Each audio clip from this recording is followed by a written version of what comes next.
Olá! No vídeo de hoje eu vou falar um pouco sobre a democracia ateniense na Grécia Antiga.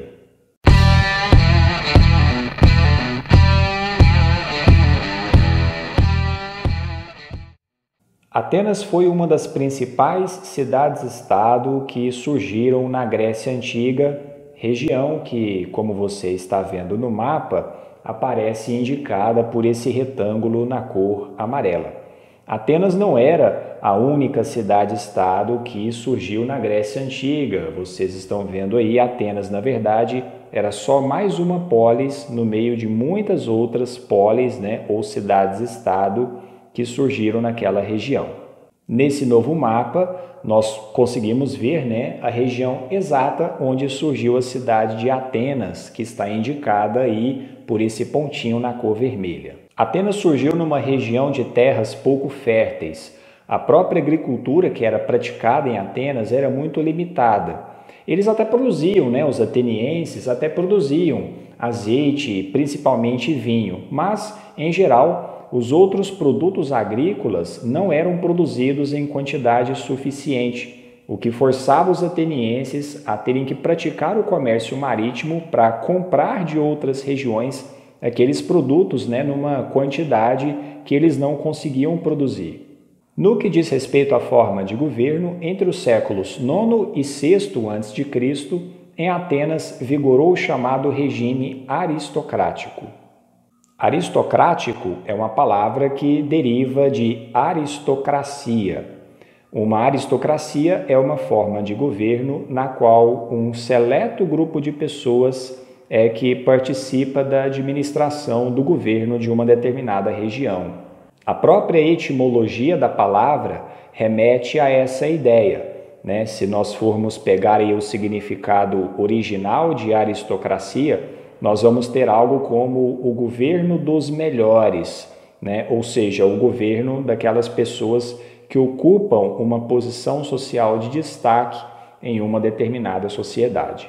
No regime aristocrático em Atenas, entre os séculos IX e VI a.C., o governo era exercido pelos eupátridas, que eram aquelas pessoas que eram donas das terras ali na cidade de Atenas, aqueles sujeitos considerados bem-nascidos. Então, no regime aristocrático, somente os eupátridas é que ocupavam os cargos de polemarcas, de arcontes e também os cargos no conselho da cidade que tomava as decisões importantes. Então, na forma de governo da aristocracia, o governo, o poder, era exercido somente pelos eupátridas, porque eles ocupavam essa posição social de destaque dentro da cidade de Atenas. Enquanto os eupátridas participavam da política e atuavam no governo, os outros grupos ficavam de fora da administração da cidade.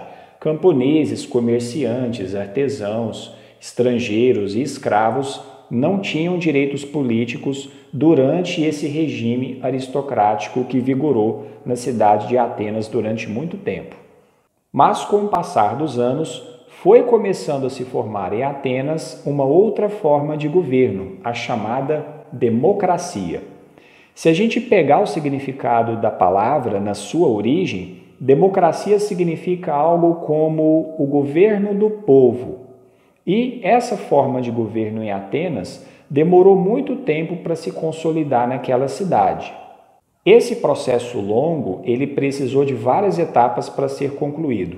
Uma primeira etapa foi o chamado Código de Drácon, que determinou que todas as leis na cidade de Atenas deveriam ser acessíveis, deveriam ser públicas a todas as pessoas que viviam ali, a todos os cidadãos. Além disso, o Código de Drácon também estabelecia que as leis deveriam valer para todo mundo.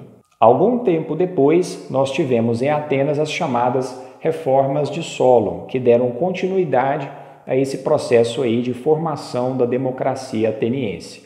Entre as medidas adotadas estavam o fim da escravidão por dívidas, que era muito comum em Atenas. Além disso, a Assembleia Popular ganhou mais poderes, Assembleia que era chamada de Eclésia, e nós também tivemos a criação da Bulé, uma espécie de novo conselho, e também aí a criação de um tribunal popular. Então vejam que a partir das reformas de Solon, a possibilidade de participação política ela vai aumentando. Aliás, na Assembleia, a partir das reformas de Solon, todos os cidadãos começaram a ter o direito, de participar das reuniões aí da Assembleia. Algumas décadas depois, nós tivemos as reformas de Clístenes, que reduziram os privilégios dos aristocratas e também estabeleceram que os membros da bulé do novo conselho, eles seriam escolhidos por meio de sorteio. Por que isso foi importante para a formação da democracia? Ora, se a escolha acontece por meio de sorteio, você coloca aí os cidadãos numa condição mais igual. Além disso, as reformas de Clístenes também estabeleceram o chamado ostracismo, que era uma medida segundo a qual qualquer pessoa que de repente fizesse alguma coisa contra a democracia ateniense, contra a liberdade pública que vigorava em Atenas, essa pessoa poderia ser expulsa da cidade, ou seja, o ostracismo visava proteger a democracia. O auge da democracia ateniense foi no século V a.C., durante aí o chamado Tempo de Péricles. A democracia ateniense não pode ser confundida com a forma de democracia que nós temos hoje em dia em várias partes do mundo. Afinal, quais eram as características da democracia ateniense? Um primeiro ponto importante diz respeito à participação de todos os cidadãos, isso mesmo. Na democracia em Atenas, ricos e pobres tinham a possibilidade de ter acesso a cargos políticos, desde que fossem cidadãos. Esses cidadãos eram considerados livres, iguais entre si, e todos eles, se quisessem, tinham o direito de falar em público na Assembleia. A Assembleia geralmente acontecia em praça pública, na Ágora, e lá todos os cidadãos tinham direito de expressar suas ideias, de colocar as suas opiniões. Por isso, nós dizemos que a democracia ateniense era uma democracia direta.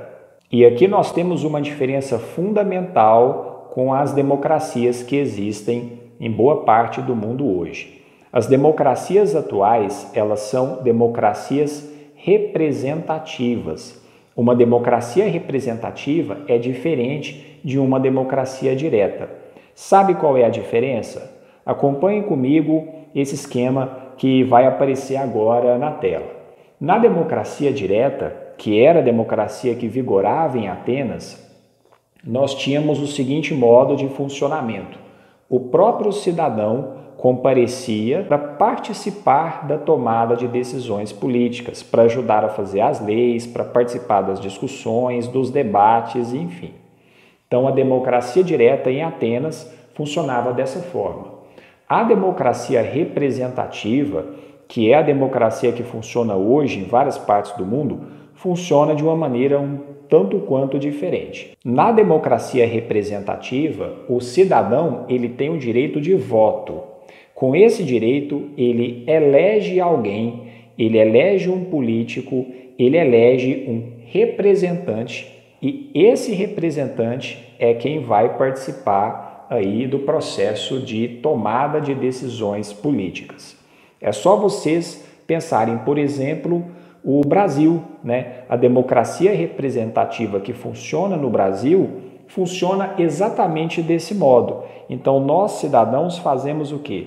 Nas eleições, nós votamos nos políticos para que eles nos representem, seja na Câmara de Vereadores, nas assembleias legislativas, nas prefeituras municipais, nos governos estaduais, no Congresso Nacional e também na Presidência da República. Então, na democracia representativa, não é o próprio cidadão que fica participando toda hora da tomada de decisões políticas. São os representantes do cidadão, eleitos pelo próprio cidadão, que vão participar aí dessas decisões, dessas discussões sobre as leis que vão ser feitas e sobre como o governo deve se realizar.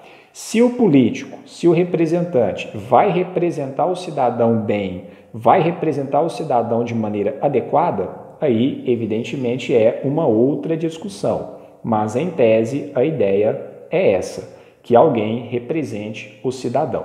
Entenderam a diferença entre democracia direta e democracia representativa? Como em Atenas vigorava a democracia direta, portanto, lá o cidadão participava, de uma maneira mais direta, mais intensa da tomada de decisões. Mas não vão se empolgando, não. Não pensem vocês que essa democracia ateniense garantia uma ampla participação política por parte de todo mundo que vivia na cidade naquela época. Na verdade, a democracia ateniense tinha alguns limites, e esses limites dizem respeito à própria ideia de cidadania que vigorava em Atenas naquela época. O cidadão ateniense era o homem do sexo masculino, maior de 18 anos e que era filho de pai e mãe atenienses. Ou seja, o conceito que eles tinham de cidadania era um tanto quanto limitado.